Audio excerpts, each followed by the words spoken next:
So over the weekend, I had a conversation with Chris on our Mood Lifters call, and we were talking about progress and how he's been on this diet and he's been very lethargic on the diet. He went through and got his calories on MyFitnessPal, I believe.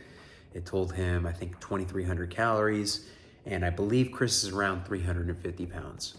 And so when a tracker gives you that kind of information, let's say you have your goal is to lose about 100 pounds, because I think Chris is about 5'11", and your goal is to lose 100 pounds, and they're telling you to eat 2,300 calories, and you go on this diet, and you're tired all the time, and you're exhausted. It's gonna be hard for you to stick to the diet. Adherence is gonna be shot. And one of the most important things when it comes to your fitness journey is adherence. Can you stick to the exercise program? Can you stick to the diet? If you can get those down, everything else is smooth sailing from there. And in addition to that, if you track a few metrics, and these metrics are what I call the body performance indicators, so it's kind of fancy, BPIs. The reason why you track these is so that if weight's not budging, then it might not necessarily be that you're not making any progress. A lot of things can impact the scale, especially if you're somebody that's super fixated on the scale, and you're somebody for a perfect example, most of my female clients when I was a personal trainer in the past, hormones, right? Dudes have an easier time losing weight on the scale. Women have a harder time losing weight, and their weight is constantly fluctuating, and they get frustrated and they stress out about the progress, and then weight constantly fluctuates some more. And in reality, they might actually be losing weight and building lean body mass, but they just can't see it. The weight on the scale is masking their perception of what's actually happening. So in this video, I'm gonna go over some of the BPIs that I personally use to track my progress on a fat loss phase or a weight gain phase. You can use them interchangeably, but this mostly applies to fat loss, okay? So with that being said, let's get into it. Now, if you're using the scale as a tracker, I'm just gonna start with this. If you're gonna use scale as a tracker, the most important thing you should do is, if you're gonna track the scale every single day and stress out about, 2-pound weight gain here, 4 pounds loss here, this is that, blah, blah, blah. Understand that the best way to track weight loss on a scale, if you're gonna primarily use the scale, is averages. If you're gonna step on the scale every single day, if you don't have any emotional attachment to the weight on the scale, this is gonna be a lot easier. So what you do is take the scale number every single day for 7 days and divide it by 7. You get the average. And then from there, every 7 days, you're gonna track the progress. A reasonable goal for weight loss is around 1% weight loss per week. And that could, based on your body weight, it could be 1 to 2 pounds on average per week. Now, let's say, for example, you're tracking the weekly averages and you don't see that just yet. Give it, and this is where it's kind of contradictory to what I just said.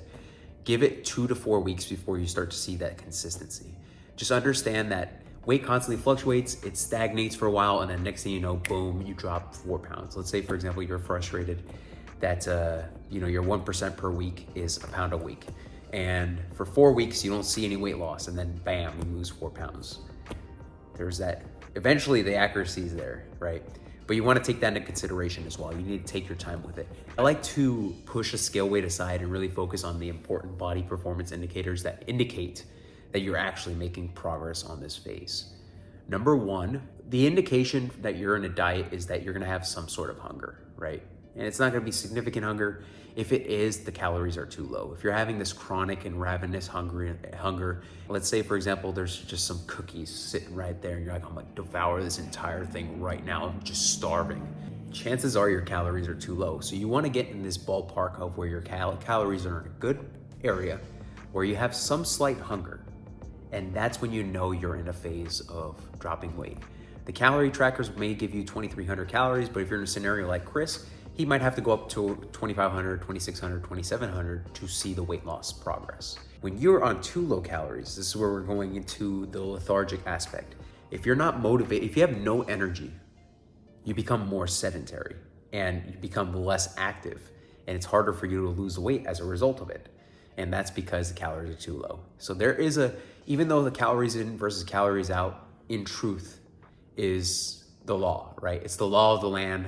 The law of thermodynamics states that energy is not created or destroyed, it's transferred. But if you have too low calories and it's hard to stick to your diet, then that's a problem, right? Be in that ballpark range where you're not lethargic, you're not feeling tired all the time, you have some sort of energy to go and have a workout.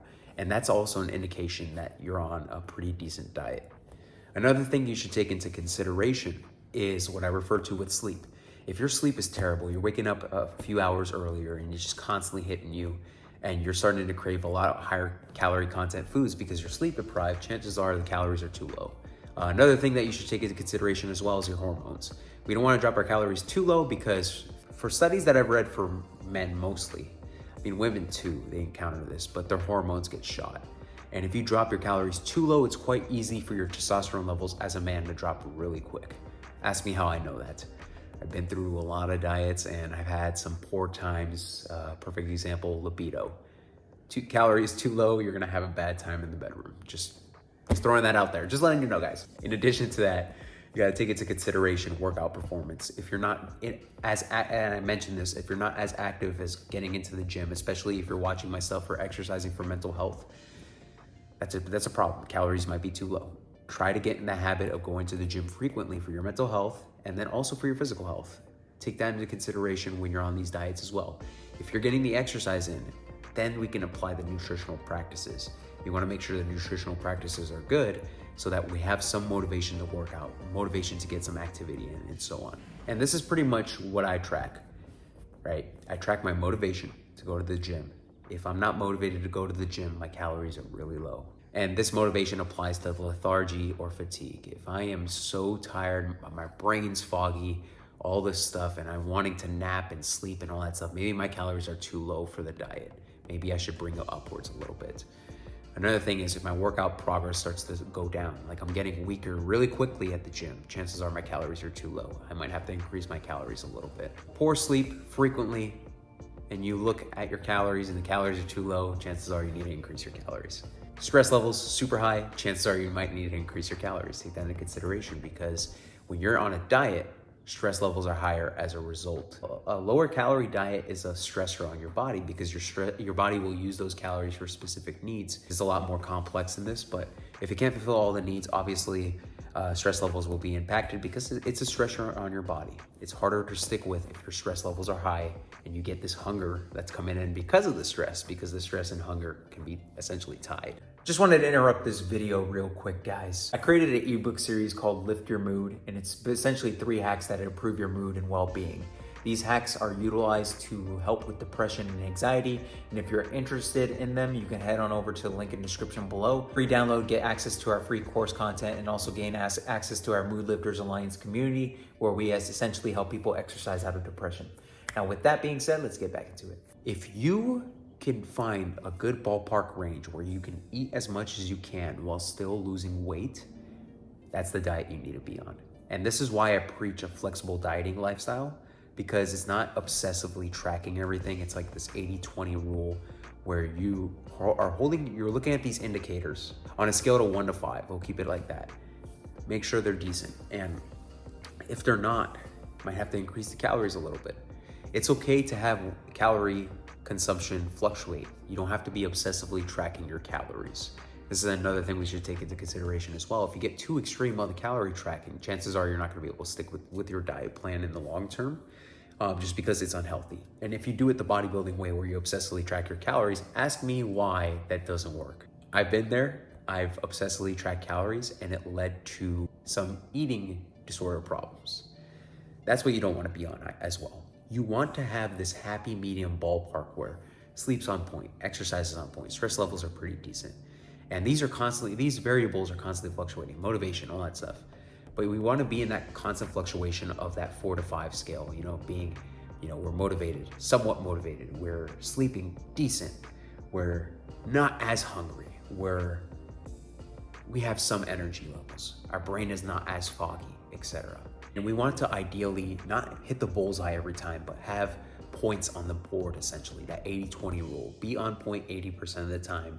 If you go off plan, that's okay. There's always a way to bounce back up. But then also take into consideration these performance indicators. If you're on this weight loss, journey and you're finding difficulty making that progress, you will give yourself about 2 to 4 weeks before you make an adjustment on your diet and then from that 2 to 4 weeks, you make an adjustment and then see and assess how that goes. And if you're seeing this weight loss progress at 1% weight loss per week after the 2 to 4 week period, and you see this consistent weight loss, happening even if the weight on the scale is constantly fluctuating like this, you could see like a bird's eye view of it where you can look down and be like, I'm actually making progress. Chances are you're gonna see progress if you're following the indication, you're making progress in the gym. You are losing weight 1% per week and tracking that and monitoring that and understanding that stress levels, hunger levels, sleep deprivation, all this stuff has a large impact on adherence and sticking to your diet and weight loss and all that stuff. If your diet is essentially too low, it's harder to stick with and you won't be able to lose weight in the long term. This is a long-term gain, especially if you have to lose a few hundred pounds, and be patient in the process. Don't get frustrated and give up. Get in that phase where you can eat as much as you can while still losing weight and just cruise through. Make it so that it becomes so automated in your lifestyle down the line after much practice and just implementing these practices that you can seamlessly go through your day-to-day without stressing out about food, without being ravenously hungry, without your brain being clouded, without you being super sleep deprived, all that stuff. And with that being said, guys, some extra resources I want to give you is download an app called Happy Scale. You could track your weight loss progress on the scale. And Happy Scale will give you, based on your weight loss and based on the averages and stuff, you'll get data telling you, hey, this is, if you're constantly pursuing this is the trajectory of where your weight loss could go. It's just another way to track progress on the scale. You can keep that there and you can look at the averages and so on from there. In addition to that, I would recommend going to precisionnutrition.com/nutrition calculator. I'll throw in the link in the description below. It'll give you some calories and it'll give you a plan talking about, how many hand portions you need of protein, how many fist servings of veggies you need. It'll basically help you customize a nutrition plan for yourself. If you implement Precision Nutrition's nutrition plan, what you're gonna find is if you feel that lethargic feeling and all this stuff, what you can do is increase the calories slightly from that and go back to the calculator, add 100 to 200 calories, and then assess from there and then try it again and see how that progress goes. I love Precision Nutrition's methods because I'm a certified coach by them, and it's something that helps people stay consistent with their diet plan. They understand the foundations of nutrition. They don't have to, if they don't calorie track, they understand hand portions and they can understand foods and how much calories they contain and so on.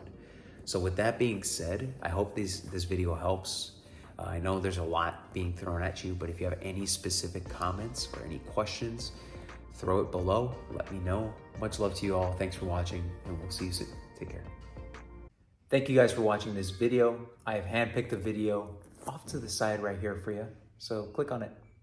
And in addition to that, also hit that subscribe button. Much love to you all. We'll talk soon. Peace.